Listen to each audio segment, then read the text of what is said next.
Masih belum mateng ini. Oh ya. Kecepatan. Memang Pak Ones ini ahlinya masak kok.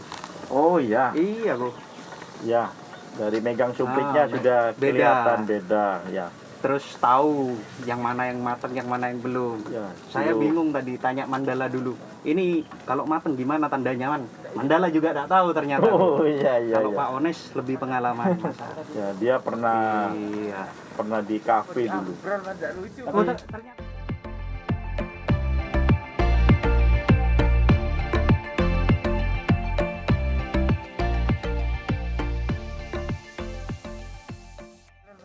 Oh, ternyata sudah direkam kayaknya itu, Bu.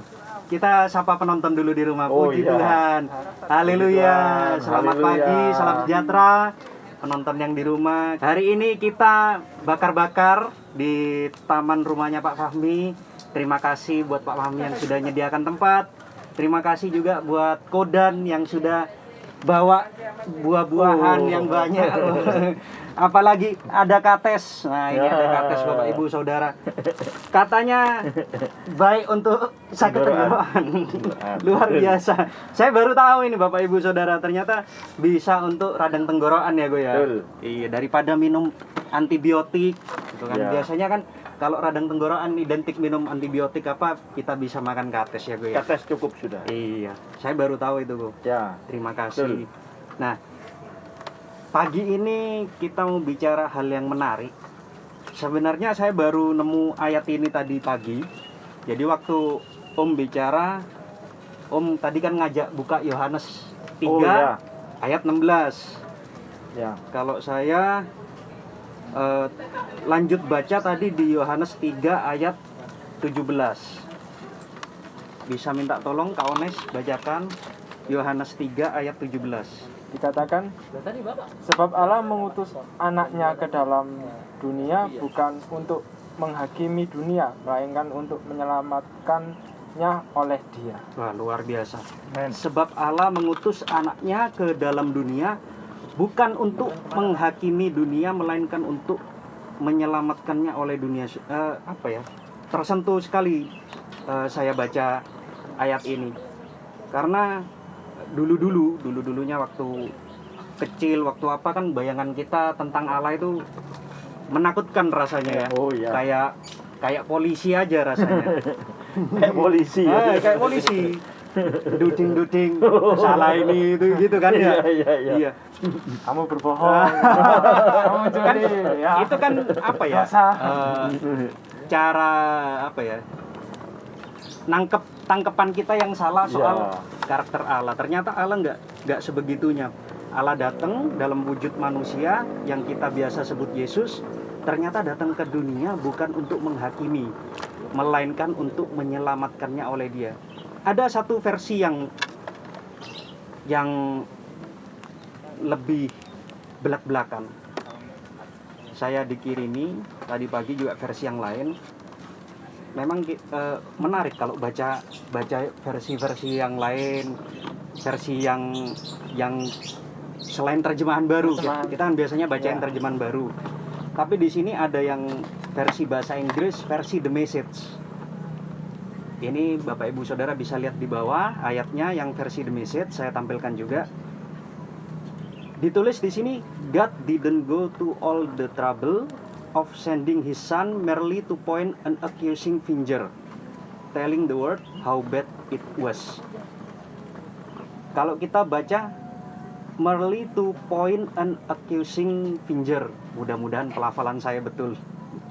Mungkin Bu Wene bisa membetulkan nanti. Nah, kalau di bahasa Indonesia kan Tuhan mengirim anaknya itu tidak untuk duding apa ya? Betul. Apa duding? Menunjuk. Menunjuk. Menuduh. Menuduh. Nah, nggak cuman itu. Ya. Dan ini juga saya diteguhkan dari Matius 20. Ayo sambil dimakan. Ya, ini sambil mumpung dimakan sudah- kok. Dikasih sayur ini lebih enak Pak Ones. Ya.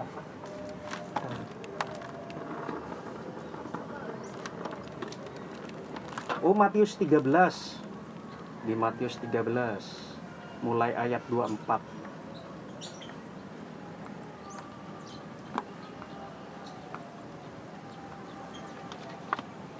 Perumpamaan tentang lalang di antara gandum. Nah, di situ kita semua tahu ceritanya, ada tuan menabur di suatu ladang benih yang baik. Kemudian tiba-tiba di malam hari ada musuh menaburkan benih yang tidak baik. Nah, tapi di ayat yang ke 27, Matius 13 ayat 27, maka datanglah hamba-hamba tuan ladang itu kepadanya dan berkata, Tuan, bukankah benih baik yang Tuan taburkan di ladang Tuan? Dari manakah lalang itu? Saya menangkapnya, ini untuk waktu itu saya baca ayat ini, saya merasa ketika ada benih yang tidak baik di suatu ladang, ada yang baik, ada yang tidak baik, tiba-tiba para karyawannya, pekerja-pekerja di ladang ini datangi bosnya. Bos, ini ada benih yang tidak baik. Ini ada benih yang tidak baik. Kita harus bagaimana? Seolah-olah aku merasanya, mereka mau mencabut yang tidak baik ini. Kemudian Tuhan Yesus merespon, bosnya merespon di ayat selanjutnya. Di ayat 28 dikatakan, jawab Tuan itu seorang musuh yang melakukannya. Lalu berkatalah hamba-hamba itu kepadanya, jadi maukah Tuan supaya kami pergi mencabut lalang itu? Tetapi ia berkata, jangan dicabut. Sebab mungkin gandum itu ikut tercabut pada waktu kamu mencabut lalang itu. Ya, betul. Di ayat ini hubungannya dengan di Yohanes 3 ayat 17 tadi. Yohanes 3 ayat 17, Tuhan Yesus Allah datang ke bumi ini bukan untuk menghakimi manusia. Sama juga di Matius ayat 13, Matius pasal 13 tadi dikatakan jangan cabut. Bukan urusanmu cabut. Nanti ketika lalang dan gandum itu sama-sama besar, Tuhan Yesus sendiri yang memerintahkan untuk mencabut. Tapi selama itu masih belum bertumbuh, jangan dicabut dulu. Gak perlu kita melihat, oh ini orang yang layak, oh ini orang tidak layak. Jangan keburu kita ambil kesimpulan dulu. Tapi tugas kita itu merawat apa yang baik itu, merawat merawat gandum itu, sehingga gandum itu bisa bertumbuh sampai besar. Nanti tiba saatnya Tuhan Yesus datang yang kedua kalinya, baru dia akan mencabut yang tidak baik itu. Jadi untuk saat ini sih yang saya dapatkan dari ayat-ayat ini, mari kita punya cara pikir yang sama kayak cara pikirnya Yesus. Yesus lihat orang-orang malah merasa kasihan, malah merasa orang-orang ini membutuhkan pertolongan, bukan untuk dihakimi, tapi untuk ditolong, dikasih support, dikasih semangat. Dan saya yakin juga Kak Ones sama Koden juga sudah melakukannya. Terberkati juga kesaksiannya Koden ini luar biasa, kesaksiannya. Wih, karyawannya banyak ditolong, terus orang-orang lain saya sampai terberkati juga sama kesaksiannya Koden juga. Pengen jadi kayak saya juga terberkati. Luar biasa Kesaksiannya Koko Ali. Di mana dulu Koko Ali, wah, rambutnya kuning dulu kali ya. Sekarang puji Tuhan, sekarang selalu menjadi berkat buat saudara-saudara seiman ya di gereja. Puji Tuhan, haleluya. Termasuk saya diberkati juga. Dan pelayannya Koko Ali. Oh, apalagi kalau main gitar. Waduh. Bisa jadi biasa. Salah satu doanya Koden juga dulu. Wah. Dulu kan pengurus pemuda. Nah, bisa jadi salah satu doanya Koden juga dulu buat saya. Amin. Yang doakan banyak. Yang doakan banyak. Teman-teman di pemuda, keluarga muda. Jadi buat Bapak Ibu atau mungkin teman-teman yang masih belum bergabung di pemuda dan keluarga muda, bisa bergabung. Mungkin yang masih merasa muda, Jadi jangan langsung keburu ke kaum pria, kaum wanita dulu ya Bu ya. Nikmati masa muda di Banyak yang kerasan nih pemuda kok. Iya. Ada Kuku Andri. Iya. Ya. ada kokomul. Iya. Oh ya, Kuku Mul ya. Iya betul.